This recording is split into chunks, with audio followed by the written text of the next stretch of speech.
Very good morning, my dear students. Welcome to the beautiful channel पढ़ाई का कवच. Myself Tosif sir, and today I am going to teach you about transportation in plants. In our previous lectures, we have seen about transportation in human being, and in that section, we also seen about the human heart diagram and how the blood will flow inside the human heart. Basically, inside the human being, the blood is act as the carrier medium to various nutrients, wastages, and some useful substances, right? In the form of plasma, blood cells, white blood cells, and platelets. So, what are the medium of a carry? What are the medium which is inside the plants, which will carry the different kind of substances? So, let us know in this section, in this lecture, about transportation in plants. So let us start. So first of all, each and every plants needs water, raw materials, minerals and other substances for their survival and to fulfillment of their daily needs. So plant also need food, it also need water and other minerals. So how it will satisfy? Let us know. So first of all, the water will need to be transported inside the plants. How it will takes place? Let us know. जैसे कि हमने देखा हुआ था कि human body के अंदर जो ब्लड वेसल्स होती है, it can carry the various types of bloods, deoxygenated blood as well as oxygenated blood, right?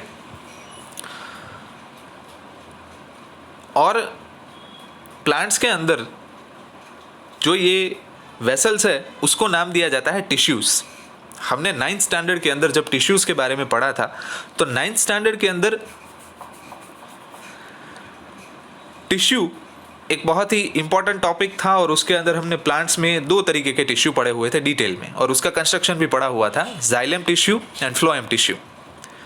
Basically plants के अंदर टिश्यूज़ जो होते हैं उसमें पहला प्रकार जाइलम टिश्यू, उसका फंक्शन ही है कि पूरे प्लांट्स के सरफेस में, यानी कि top to the bottom water को सप्लाई करना. वाटर सप्लाई होता है सॉइल में से. सॉइल के अंदर जो वाटर होता है वो रूट्स के थ्रू लीव्स तक, यानी कि पत्तों तक ये जो है वाटर जाता है, but it is only in one direction. The flow of water will only takes place in the one single direction. Let us know how it is. In this tissue, vessels and tracheids of root, stem and leaves are interconnected to form a continuous system. So, to form an entire system to transport the water, tissues, vessels means pipelines and tracheids, the supporting system of root and stem and leaves are interconnected. So, root, stem and leaves. Parallelly, tissues, vessel and tracheids are connected together to form a one continuous system to transport the water. हम जानते हैं कि soil के अंदर water concentration ज़्यादा होता है and the xylem tissue is absorbing the water from the soil. तो जाइलम टिश्यू प्रेजेंट कहाँ पे होते हैं? रूट्स के अंदर. तो रूट्स के अंदर जो ये जाइलम टिश्यूज होते हैं, it is absorbing the water ions from the soil. लेकिन सॉइल के अंदर जो वाटर कॉन्सेंट्रेशन होता है, यानी कि पानी की मात्रा होती है वो ज़्यादा होती है, और रूट्स के अंदर जो पानी की मात्रा होती है वो कम होती है. So this difference, the ionic difference, और ये कॉन्सेंट्रेशन का जो डिफरेंस है, यही क्या करता है, वाटर को सॉइल से रूट में ट्रांसपोर्ट करने का काम करता है, और रूट्स में से बाद में जाइलम टिश्यूज़ की मदद से वाटर जो है वो ऊपर चढ़ता है. ठीक है. उसके बाद क्या होता है, during the day time leaves जो होता है उसके अंदर होता है स्टोमेटल पोर्स कि जो गैसियस एक्सचेंज का काम करते हैं, लेकिन साथ साथ में वहाँ पर भी पानी की ज़रूरत होती है, लेकिन पानी जो है वो वहाँ पे न्यूट्रिशन पहुँचाने के साथ साथ वहाँ से इवापोरेट भी होता है. So the evaporation of water molecules from the cells of leaf creates a suction which pulls water from the xylem cells of roots. यानी कि रूट्स में पानी आया, जाइलम टिश्यूज़ के थ्रू लीव्स तक पहुँचा, और लीव्स में स्टोमेटल पोर के थ्रू वाटर जो है वो इवापोरेट एटमॉस्फेयर के अंदर हो जाता है. तो अब क्या हुआ, जाइलम टिश्यूज के अंदर वैक्यूम जनरेट हुआ, तो इस वैक्यूम जनरेशन से ही सक्शन होता है, मतलब एब्जॉर्बेंट इफेक्ट जो है, एब्जॉर्प्शन इफेक्ट जो है, वो रूट्स के अंदर डेवलप होती है और इसी की वजह से continuous circulation of water will takes place. The loss of water in the form of vapor from the aerial parts of the plant is known as transpiration. Leaves के थ्रू या तो प्लांट्स के अलग अलग भागों के मदद से वाटर का जो इवापोरेशन होता है, जिसे वाटर का लॉस कहा जाता है, उसकी वजह से उस प्रोसेस को कहा जाता है transpiration. Okay. Transport of food and other substances. Water का ट्रांसपोर्टेशन तो हो गया, लेकिन अभी जो फोटोसिंथेसिस के एंड में सुक्रोज है, एमिनो एसिड्स है, कार्बोहाइड्रेट्स है, ये सारे सब्सटेंसेस जो जनरेट होते हैं, उसका ट्रांसपोर्टेशन कैसे होता है? So as we know, there are two types of tissues present inside the plants. First is xylem tissue and second one is phloem tissue.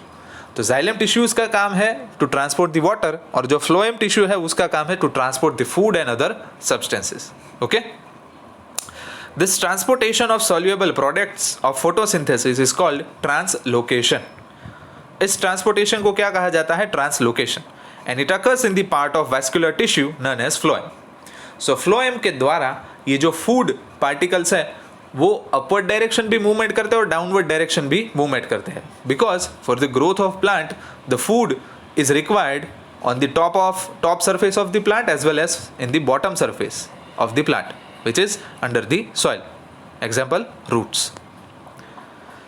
So in the phloem, sucrose means simple sugar, nutrients, carbohydrates and amino acids are transported by the phloem.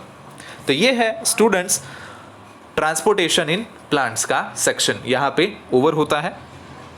एक topic जो discuss करना रह गया था transportation in human being के अंदर, वो है लिम्फ. लिम्फ क्या है कि जब भी स्टूडेंट्स हम देख रहे थे कि आर्टरीज में से जब भी ब्लड सर्कुलेट होता है तो वहाँ से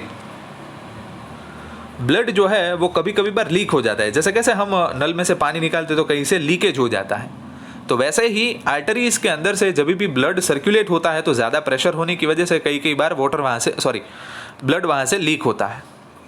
ठीक है. So it is in the form of yellowish fluid which is escape from the blood capillaries into intercellular space. यानी कि सेल के बीच में जो भी स्पेसेस होते हैं, जगह होती है, वहाँ पे वो जमा हो जाता है.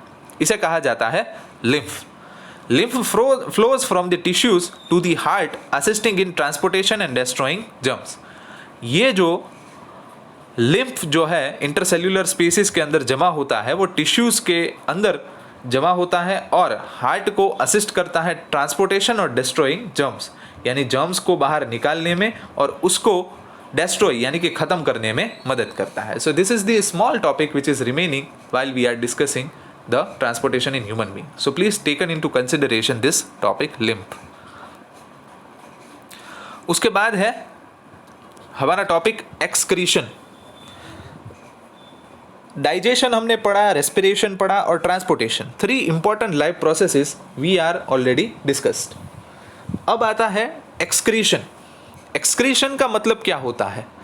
To give away the waste substance, it is called excretion. This is the simple definition of excretion. उसमें 2 प्रकार पड़ते हैं, एक ह्यूमन बीइंग में और एक प्लांट्स के अंदर. एक्सक्रीशन कैसे होता है?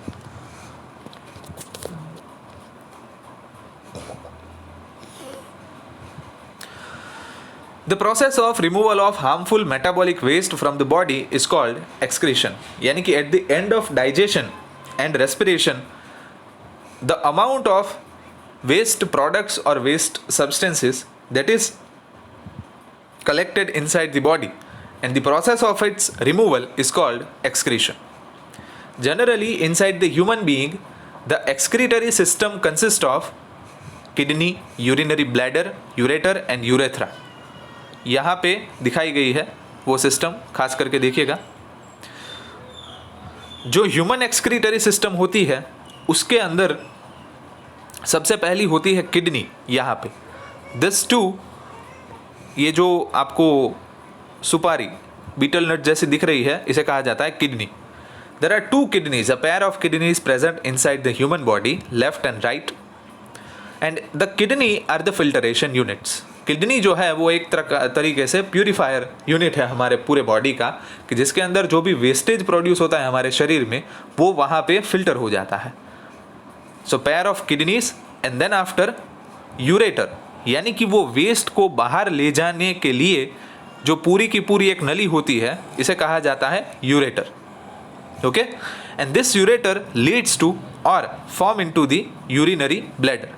यूरिनरी ब्लैडर जो आपको यहाँ पे दिखाया गया है, this is the temporary storage of urine, यानी कि जो हमारे बॉडी के अंदर यूरिन जमा होता है वो स्टोर होके यूरिनरी ब्लैडर के अंदर रहता है फॉर द टेम्पररी टाइम. और उसके बाद यूरेथ्रा, यानी कि छोटा सा स्पॉट जहाँ पे हमारे शरीर के बाहर खुलता है, वहाँ से यूरिन जो है वो बाहर निकलता है. So this is the basic function of human excretory system.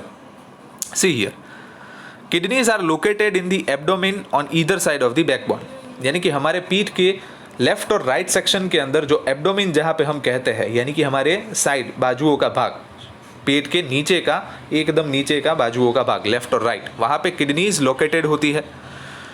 जो यूरिन प्रोड्यूस होता है वो किडनी में से पास ऑन होकर निकलता है यूरेटर्स के थ्रू, यानी कि जो भी वेस्टेज मटेरियल प्रोड्यूस होता है वो यूरेटर्स में से पास ऑन होकर निकलता है. Then urine comes into the contact with urinary bladder. Ureter यानी कि छोटी सी नलियाँ होती है, वेसल्स, कि जो वेस्टेज मटेरियल को टेम्पररी स्टोरेज यूरिनरी ब्लैडर तक ले जाती है. वेर इट इज स्टोर्ड, वहाँ पे वो टेम्पररी स्टोर होता है until it is released through the urethra.